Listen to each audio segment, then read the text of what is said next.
Welcome everyone, it's me विशाल और एक learning video में आप लोगों का स्वागत है। 26 फरवरी के लिए मैंने 4 स्टॉक मेरा वॉच लिस्ट पे रखा है। तो इस वीडियो में मैं आप लोगों के साथ वही 4 स्टॉक का डिटेल एनालिसिस शेयर करूंगा। 2 स्टॉक गाइस मैंने रखा है इंट्राडे के लिए और 2 स्टॉक मैंने यहाँ पे रखा है पोजिशनल ट्रेडिंग के लिए। तो चलिए यहाँ में वीडियो कंटिन्यू करते हैं। उसका पहले एक बात, इस वीडियो में जितना भी एनालिसिस मैं आप लोगों के साथ अभी शेयर करूंगा ये सब एजुकेशनल पर्पज के लिए होगा, इसमें बाय और सेल रिकमेंडेड नहीं रहेगा। तो गाइस 26 फरवरी के लिए पहला स्टॉक जो मैंने रखा है वो है गाइस यहाँ में सेलिंग के लिए रखा है कि इसका पीछे का रीजन मैं आप लोगों के साथ डिस्कस कर रहा हूं। आप लोग यहाँ में नोटिस कर सकते हो इफ्का लैबोरेटरीज में हम लोग को एक ट्रायंगल पैटर्न का यहाँ में ब्रेकडाउन मिला है। नीचे से गाइस इसका यहाँ में ट्रेल लाइन आ रहा है और अगर हम लोग ऊपर से देखें तो गाइस इसी जोन पे देख सकते हो ये एक ट्रायंगल पैटर्न का हम लोग को यहाँ में ब्रेकडाउन होते हुए दिखाई दे रहा है। देखो ये गाइस एक सिमेट्रिकल ट्रायंगल पैटर्न बनाया है, ऊपर से कंटिन्यूअस सेलिंग आया, इसी रेंज पे बहुत टाइम ट्रेड किया और इसी रेंज का भी ब्रेकडाउन दे रहा है। कल अगर फिर से वो ये 1400 का यहाँ में इसका इंपॉर्टेंट सपोर्ट जोन था गाइस, ये वाला जो 1400 है ना एक इंपॉर्टेंट सपोर्ट जोन है यहाँ पे। इसी रेंज को ब्रेकडाउन करने के लिए ऑलरेडी बहुत टाइम ट्राई कर चुका, आप लोग देख सकते हो ये रेंज को ऑलरेडी 4 टाइम यहाँ में ट्राई कर चुका है इसी रेंज को ब्रेकडाउन देने के लिए। 1000 अगर फिर से 1400 का लेवल का अगर ब्रेकडाउन करता है ना तो नेक्स्ट टारगेट यहाँ में हम लोग 1350 का टारगेट के लिए यहाँ में ट्रेड कर सकते हैं या फिर 1375 का टारगेट के लिए यहाँ में ट्रेड कर सकते हैं। मैक्सिमम से मैक्सिमम स्टॉप लॉस 10 या 15 पॉइंट, टारगेट मैक्सिमम 25 या 30 पॉइंट के लिए यहाँ में ट्रेड करेंगे। तो गाइस पहला स्टॉक जो कल के लिए है वो है यहाँ में इफ्का लैबोरेटरीज। इसमें एंट्री एग्जिट मेरा कैसा रहेगा वो मैं आप लोगों के साथ 5 मिनट में डिस्कस करूंगा। यहाँ में अगर इफ्का लैबोरेटरीज को हम लोग 15 मिनट का चार्ट पे देखें तो यहाँ में देख सकते हो अभी नीचे में जो हम लोग का इंपोर्टेंट सपोर्ट निकल कर आ रहा है यहाँ में वो है यहाँ में राउंड फिगर 1400 का, और यहाँ में देख सकते हो 25 का ये चार्ट है। हमें देखो मार्केट ओपन होने के बाद ऊपर का रेंज पे कम से कम यहाँ में 15-20 मिनट यहाँ में ट्रेड किया होगा और उसके बाद देख सकते हो कंटिन्यूअस एक सेलिंग मिला है हम लोगों को, कंटिन्यूअस एक सेलिंग मिला है इस जोन पे और लास्ट मार्केट क्लोजिंग आवर पे यहाँ से पुल बैक मिला है, छोटा सा पुल बैक यहाँ में हम लोग को दिखाई दे रहा है यहाँ में। तो अभी ऊपर में हम लोग का जो इंपोर्टेंट जो सपोर्ट रहेगा कल ये वाला जो रेंज बना था ये वाला सपोर्ट लेंगे हम लोग 1400 यहाँ में 20 का हम लोग का यहाँ में सपोर्ट रहेगा। तो कल अगर मार्केट फिर से ये रेंज पे ओपन होने के बाद अगर 1400 का अगर नीचे में मेरे को ब्रेकडाउन मिलता है ना इसी लेवल पे मैं यहाँ में मेरा फर्स्ट टारगेट जो रहेगा 1375 का टारगेट के लिए मैं यहाँ में ट्रेड करूंगा। मेरा स्टॉप लॉस ये स्विंग का ऊपर में रख के मैं ट्रेड करूंगा। मैक्सिमम से मैक्सिमम मेरा स्टॉप लॉस जो रहेगा 10 या 12 पॉइंट का स्टॉप लॉस रख के मैं यहाँ में ट्रेड करूंगा 1375 का टारगेट के लिए। तो ये स्टॉक था गाइस कल पहला स्टॉक इफ्का लैबोरेटरीज। इसको कल सेलिंग के लिए हम लोग ट्राई करेंगे, इसमें कुछ सेलिंग का पोजीशन हम लोग इसमें कल ढूंढने के लिए ट्राई करेंगे। तो चलिए देख लेते हैं दूसरा स्टॉक कौन सा है। तो यहाँ में दूसरा स्टॉक जो कल के लिए रहेगा वो है यहाँ में HDFC life insurance. HDFC life insurance को कल मैंने गाइस बाइंग के लिए रखा है। आप लोग यहाँ में नोटिस कर सकते हो इसका ये स्ट्रॉन्ग बेस जो है ये वाला एक स्ट्रॉन्ग सपोर्ट जोन है गाइस। ये वाला लेवल का बात कर रहा हूँ मैं आप लोगों के साथ। ये वाला लेवल का आप लोग देख सकते हो ये एक स्ट्रॉन्ग इसका सपोर्ट बेस बनाया है। जब भी मार्केट ऊपर से इसी रेंज पे गिरता है या तो यहाँ में कंटिन्यूअस बाइंग का मोमेंटम यहाँ में एक्टिव हो रहा है। और अगर लास्ट हम लोग यहाँ में 4 या 5 डेज से अगर चार्ट को यहाँ पे नोटिस करें तो आप लोग देख सकते हो कंटिन्यू ये वाला जो रेंज है ना इसको ब्रेकडाउन दे नहीं पा रहा है।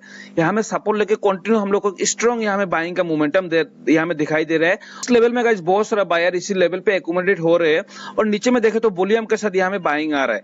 कल अगर ये शेयर फिर से इसका आज का जो कैंडल का टॉप ब्रेकआउट करता है ना तो मेरा यहाँ में इस कैंडल का टॉप ब्रेकआउट पे मैं यहाँ में बाई करने के लिए ट्राई करूंगा और मेरा जो टारगेट रहेगा यहाँ में गाइस 630 का टारगेट के लिए मैं इसी लेवल पे इसको बाई करने के लिए ट्राई करूंगा। ये लेवल इसका गाइस बहुत एक इंपॉर्टेंट सपोर्ट जोन है। ये डेली कैंडल पे मैं आप लोगों के साथ शेयर कर रहा हूँ, इसको कल मैंने बाइंग के लिए रखा है। इसका एंट्री एग्जिट कैसा बनने वाला है वो मैं 5 मिनट में आप लोगों के साथ डिस्कस करता हूँ। हम लोग एचडीएफसी लाइफ इंश्योरेंस को 15 मिनट का चार्ट पे देखे तो ऊपर में अभी हम लोग का जो रेजिस्टेंस निकल के आ रहा है वो है गाइस यहाँ में 622.50 का यहाँ में हम लोग को एक इंपॉर्टेंट रेजिस्टेंस जोन निकल कर रहा है। लास्ट टाइम भी अगर देख सकते हो यहाँ में ये जो लेवल था इसी लेवल को यहाँ में रेजिस्टेंस जैसा एक कर रहा था तो ये लेवल आज का टॉप था ये गाइस। तो ये लेवल अभी हम लोग के लिए रेजिस्टेंस लेवल रहेगा। नीचे में जो हम लोग का गाइस सपोर्ट निकल के आ रहा है वो है वो 617.50 का यहाँ में इसी जो स्विंग है ना ये स्विंग का हम लोग का एक सपोर्ट निकल कर रहा है। ये स्विंग को गाइस हम लोग सपोर्ट जैसा एक करेगा ये वाला स्विंग। तो कल अगर मार्केट इसी रेंज पे ओपन होने के बाद अगर यहाँ में फिर से आज का टॉप ब्रेकआउट करता है ना 1006 आज का अगर टॉप ब्रेकआउट करता है ना 622.50 का अगर टॉप ब्रेकआउट करता है इसी लेवल में ओपन होने के बाद तो मेरा यहाँ में गाइस एक बाइंग पोजीशन रहेगा। अब तो ये स्विंग का नीचे में स्टॉप लॉस रख के मैं यहाँ में ट्रेड करूंगा यहाँ पे अगर इसका ब्रेकआउट करता है तो। व्हाट इफ अगर इसका ब्रेकआउट नहीं करता है लास्ट 15 मिनट में अगर देखे तो यहाँ में हम लोग को थोड़ा बहुत स्ट्रॉन्ग सेलिंग देखने को मिला है। तो कल अगर यहाँ मार्केट फ्लैट ओपन नहीं होगा अगर थोड़ा बहुत अगर यहाँ में गैप डाउन ओपन होता है ना अप टू ये लेवल तक 617.50 से लेकर 615 ये वाला रेंज में अगर मुझे गैप डाउन मिलता है तो मेरे यहाँ में तो गाइस मैं यहाँ में ट्राई करूंगा कि मुझे एक पुल बैक का यहाँ में मिले। अगर यहाँ में गैप डाउन ओपन होने के बाद नीचे में आने के बाद यहाँ से अगर पुल बैक का पैटर्न फॉर्मेशन होता है ना, तो मेरा उस टाइम फिर से यहाँ में बाइंग का एक पोजीशन रहेगा इसी लेवल पे। अगर गैप डाउन होकर नीचे में 615 से लेकर 617.50 ये लेवल रहेगा। इसी लेवल में अगर आने के बाद मुझे यहाँ से एक पुल बैक का पैटर्न मिलता है तो यहाँ में तो उस टाइम मैं फिर से बाई करने के लिए ट्राई करूंगा अप टू ये स्विंग का नीचे का स्टॉप लॉस लगा के। इसी शेयर में ट्रेड करेंगे तो गाइस स्टॉप लॉस मैक्सिमम से मैक्सिमम 4 या 5 पॉइंट का स्टॉप लॉस रहेगा, उसका ऊपर में ज्यादा स्टॉप लॉस नहीं रखेंगे इसमें। अगर फ्लैट ओपन होकर इसका जो टॉप ब्रेकआउट करता है 622.50 का, तो इसमें मेरा बाइंग का पोजीशन रहेगा। तो गाइस ये एचडीएफसी लाइफ था कल के लिए दूसरा स्टॉक, यही दोनों स्टॉक था मैंने इंट्राडे के लिए रखा था। बाकी जो दो स्टॉक अभी मैं आप लोगों के साथ शेयर करने जा रहा हूँ वो दोनों स्टॉक गाइस पोजिशनल बेसिस में होगा। पहला स्टॉक जो मैंने पोजिशनल बेसिस के लिए रखा है वो है गाइस यहाँ में श्रीराम फाइनेंस। श्रीराम फाइनेंस का आप लोग यहाँ में चार्ट को देख सकते हो। लास्ट अगर हम लोग यहाँ में 3-4 डेज से इसी कैंडल को अगर नोटिस करें ना, तो यहाँ में गाइस हम लोग को एक हैवी वॉल्यूम के साथ यहाँ में पोजिशनल बाइंग यहाँ में देखने को मिला है। वो भी बहुत ही एक हैवी वॉल्यूम के साथ कंटिन्यूअस यहाँ में एक बाइंग था, कंटिन्यू 5 डेज इसी लेवल पे एक बाइंग था। उसके बाद अगर देखें तो लास्ट 2 दिन से यहाँ में हम लोग को थोड़ा बहुत रिट्रेसमेंट देखने को मिला है इसी लेवल पे। आप लोग देख सकते हो ये टॉप लगाने के बाद थोड़ा बहुत यहाँ में रिट्रेसमेंट हम लोग को देखने को मिला है।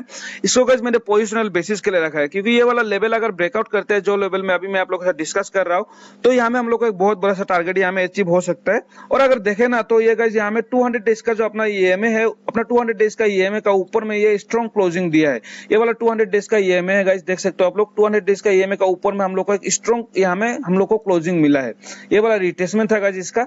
तो इसका एंट्री एग्जिट मैं आप लोगों के साथ डिस्कस करता हूँ। देखो कल अगर मार्केट यहाँ में फिर से अगर यहाँ में ग्रीन कैंडल बना देता है ना, तो यहाँ में गाइस बहुत एक स्ट्रॉन्ग हम लोग को यहाँ में तो कल अगर गाइस मार्केट यहाँ में ग्रीन कैंडल बना देता है ना, तो यहाँ में मेरा बाइंग का पोजीशन यहाँ पे मेरे लिए एक्टिव हो जाएगा। क्यों बोलने से देखो ये मार्केट नीचे में यहाँ में कंटिन्यू गया, ये अपना 200 डेज का मूविंग एवरेज को इसी लेवल पे एज ए रेजिस्टेंस एक कर रहा था।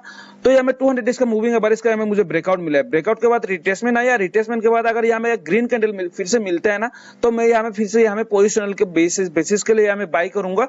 अब तो जो मेरा टारगेट रहेगा गाइस यहाँ में फर्स्ट टारगेट मेरा यहाँ में 605 का टारगेट के लिए मैं यहाँ में ट्रेड करूंगा।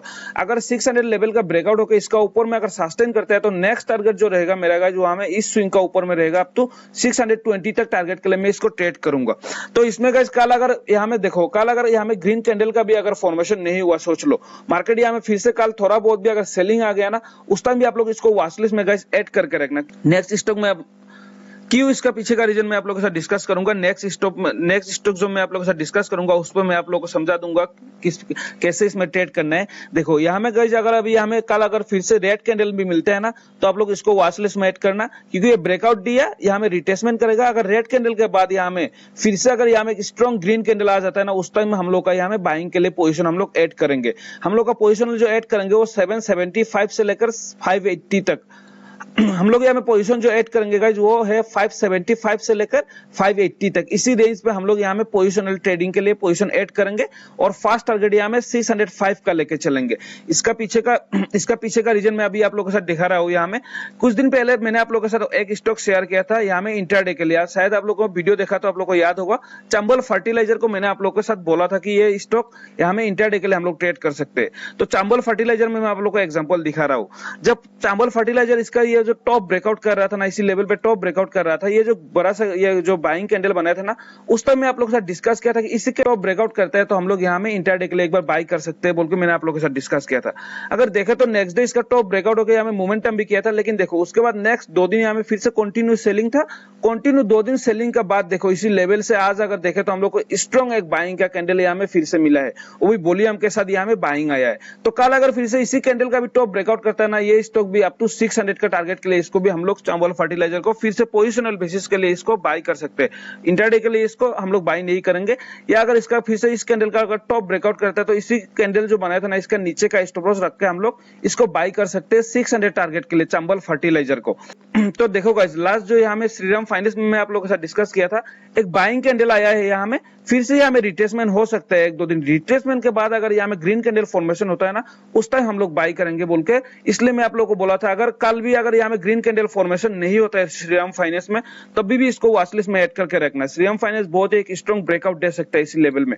यहाँ में अगर फिर से और एक अगर रेड कैंडल बना देता है तो उस टाइम भी कोई प्रॉब्लम नहीं है, क्योंकि नीचे में एयर लेवल में अगर और एक सपोर्ट है, इसी लेवल में सपोर्ट आने के बाद यहाँ से अगर फिर फिर से स्ट्रॉन्ग बाइंग कैंडल मिलता है ना, उस टाइम पोजिशनल के लिए मैं यहाँ में मेरा पोजीशन ऐड करूंगा। टारगेट मेरा 605 फर्स्ट टारगेट रहेगा, उसका ऊपर में अगर होल्ड करता है ना, उस टाइम मेरा नेक्स्ट टारगेट 620 का रहेगा। तो यही चारों स्टॉक था गाइस कल के लिए। अगर आप लोग को वीडियो अच्छा लगा तो लाइक एंड सब्सक्राइब कर देना। पहला दोनों स्टॉक गाइस इंट्राडे के लिए ट्रेड करना, और श्रीराम फाइनेंस और चंबल फर्टिलाइजर ये दोनों स्टॉक गाइस पोजिशनल बेसिस के लिए होगा।